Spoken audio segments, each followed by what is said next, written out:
วันไหนพี่ว่างๆน้องจังกลางคาลอทำไมเสียงนักร้องหญิงให้ใจคนคอยผู้กล้าขาลอไอบอกขอหลายเดือนมาเพื่อครั้งพ่อมีหวังได้หรือไปถึงหำไอ้บ่ใหญ่หำไอ้ทอดนิ้วก้อยกะเสียวใดเหมือนยังกันดีน้องโอ้ยอะไรเนี่ยแอบดีเพลงแม่มันคนละเพลงเพลงไหนคะเบิกแตกตื่นด้วยค่ะเพลงนี้เพลงของนักร้องหญิงอันฉันถามนะค่ะสงการมีคนหดน้ำจะบอกค่ะเฮ้ยอย่ามาบอลดเรียกอีเล่ยิ่งขี้ตมฉันถามในระวังปวกกับเจ้าฉันจะเรียกเอาอย่างคะเอาอย่างคะเจ้านี่คือปวกมากเลยค่ะกระเทยบ่มีสังกัดกระเทยบ่มีคุณภาพกระเทยราคาต่ำโอ้ยราคาสูง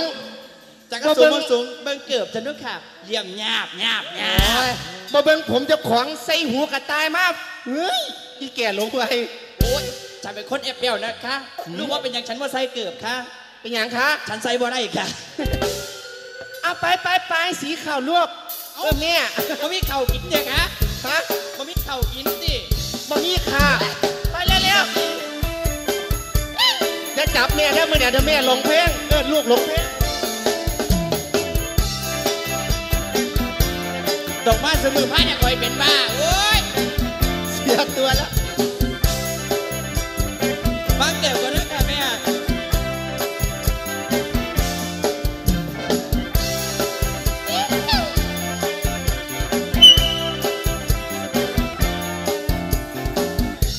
บ้านเรามีลงสีเดียวเด้อบ้านเรามีลงสีเดียวตั้งสีข้าวเหนียวตั้งสีข้าวเจ้า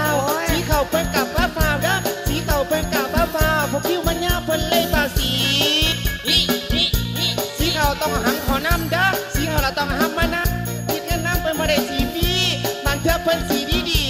บางเทื่อเปิ้ลสีบอดีก็จะของร้องสีเปิ้ลขี้คานสีขาวอ้อยสีขาวไปเร็วเราไปสีอะไรลูกหัวสันอย่าหยุ่งนะครับเฮ้ยอดีตผัวเก่าแม่ลูกสีขาวและสีเล่งสีบายเดี๋ยวมือเดินหงายเพิ่นกันยังสีกันเพิ่นบ่ได้สีพี่เด้อสีกันเพิ่นบ่ได้สีพี่บ่ได้ว่าสีบ่ได้ตั้งใจสีอยากเป็นเจ้าของแล้วสีเด้อเจ้าของเราสีก็อย่างนี้สีคนนี้สีมันสีเขาคนนี้สีดีๆเด้อสีกันคนนี้สีดีๆใครอยากเป็นเศรษฐีคนนี้สีมันสี